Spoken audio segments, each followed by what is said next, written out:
Hello there, welcome to Siyasat TV. It's Monday, May 10th, 2021. I am Sumaya Junaid Ahmad in Hyderabad, where we get you all the big news stories of the day from across India and the world.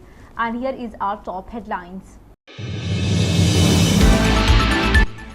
3,66,161 new COVID-19 cases have been reported in the last 24 hours in India, and 3,754 deaths have also been reported in the last 24 hours alone.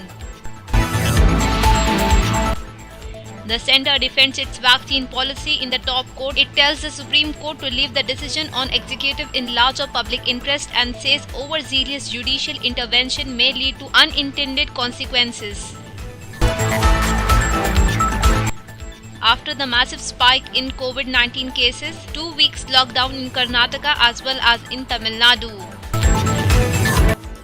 While the Delhi and Haryana lockdown is extended till 17th of May, Delhi metro services have been suspended for a week. Himanta Biswa Sarma is sworn in as Chief Minister of Assam. With him, 17 more ministers take oath as well. And in West Bengal, Mamata Banerjee's Council of Ministers sworn in, 18 new faces and 9 women, and the governor has given sanction to prosecute 2 Mamata Banerjee ministers. Sonia Gandhi hits out at government handling of COVID situation and says situation is catastrophic and says nation is paying horrendous price for government's neglect of the pandemic. In a span of 24 hours, Telangana records 4,976 new COVID cases and 35 fatalities. Let us begin with our top story. India saw a significant drop in daily COVID infections this morning with 3.66 lakhs fresh cases and 3,754 deaths logged in the last 24 hours after the country recorded over 4 lakh cases for 4 straight days and 4,000 deaths for 2 consecutive days. As India fights a second wave, visuals of patients struggling to get medical care and hospitals scrambling for resources have been catching the world's attention. Many nations, including the United States, the United Kingdom, have been sending COVID supplies and medicines to India. A day after reporting the world's highest daily surge, India recorded 4.1 lakh cases today, taking the active caseload to 37,23,446 in the last 24 hours. 4,187 people died, taking total deaths to 2.38 lakh. Moving on to our next story, the Supreme Court has adjourned till Thursday a hearing into the centre's vaccination policy, which has been criticized for differential pricing, shortage of doses and slow rollout. The centre had filed an affidavit in response to questions posed by the top court last week. The affidavit defended its policy, urging against judicial interference and saying overzealous, though well-meaning, intervention may lead to unforeseen and unintended consequences. In the wake of rising COVID-19 cases, the governments of Tamil Nadu and Karnataka has imposed total lockdown in their states for 2 weeks starting from today till 24th of May.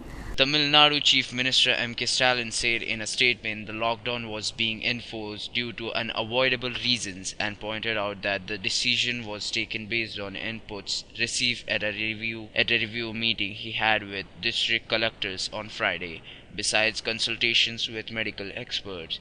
Karnataka Chief Minister B.S. Yediyurappa announced restrictions on a similar vein on Friday. The second wave of COVID-19 is creating havoc across the state as the corona curfew imposed in the state has not yielded the expected result in reducing the infection and death rate. The Chief Minister, therefore, the government has decided to impose a stringent measure to check the spread of the disease and death.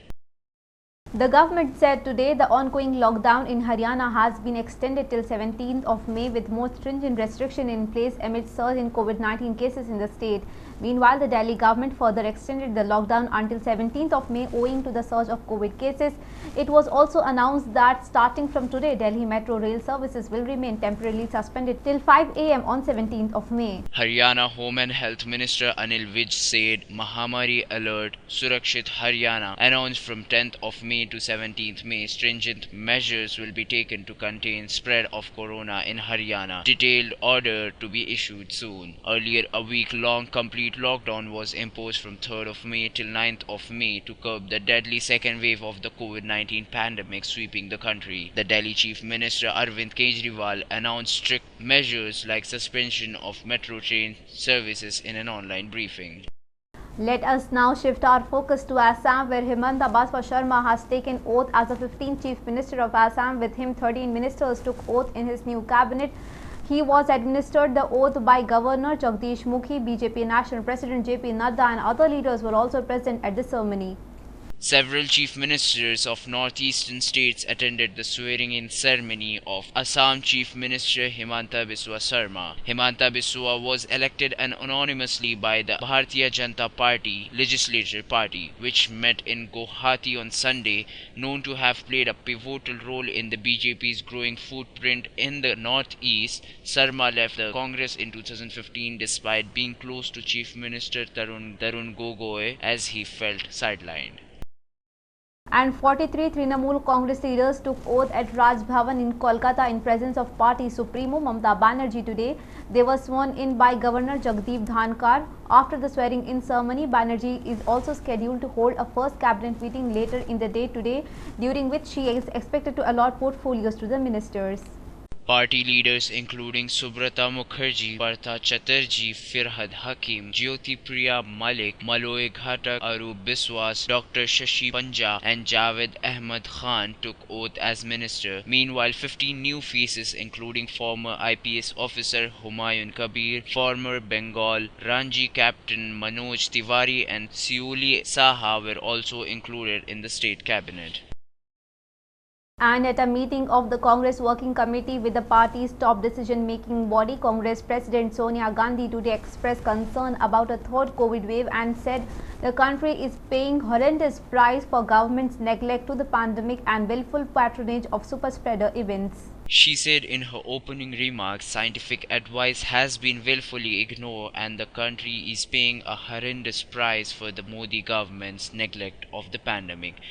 Indeed, its willful patronage of super spreader events that were allowed for partisan gains. She said the public health system across the country has all but collapsed. Vaccination coverage is woefully short of need and not expanding at the rate at which it must. The Prime Minister Modi and his government has abdicated its responsibility. It has obliged the states to bear the cost of vaccinating the hundreds of millions in the 18 to 45 age group.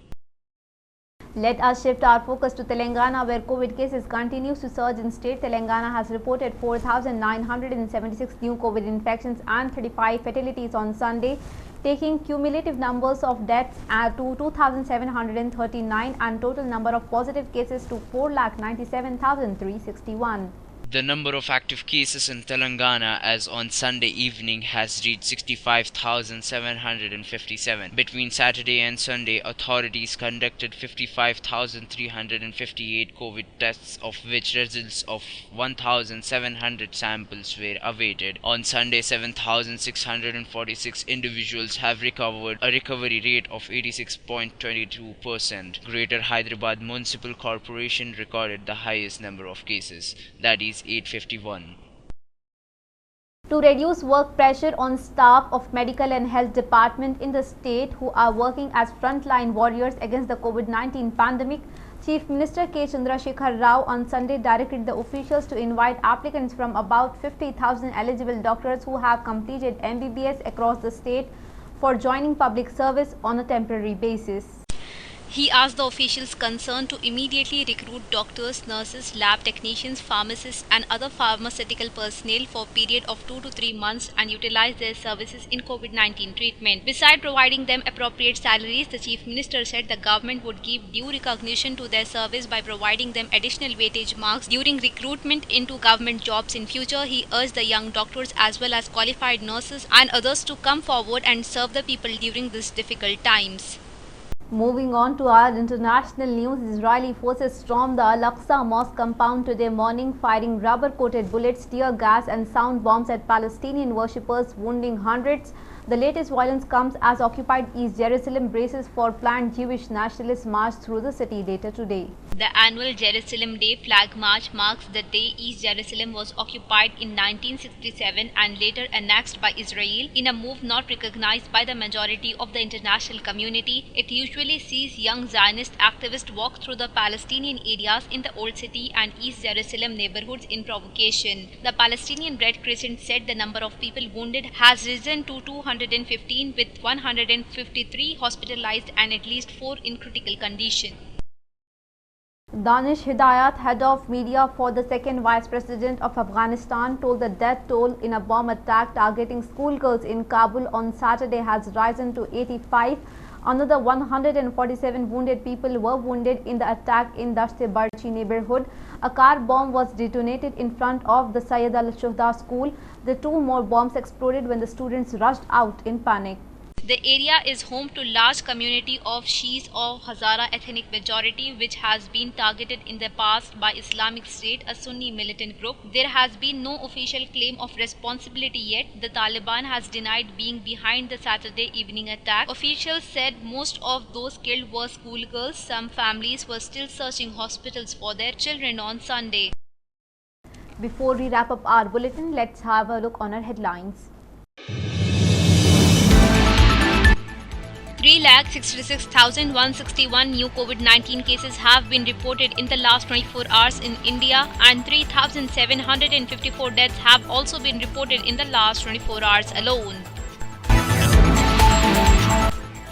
The center defends its vaccine policy in the top court. It tells the Supreme Court to leave the decision on executive in larger public interest and says overzealous judicial intervention may lead to unintended consequences.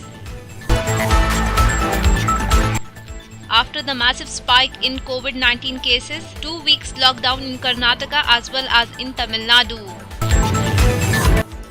While the Delhi and Haryana lockdown is extended till 17th of May, Delhi metro services have been suspended for a week.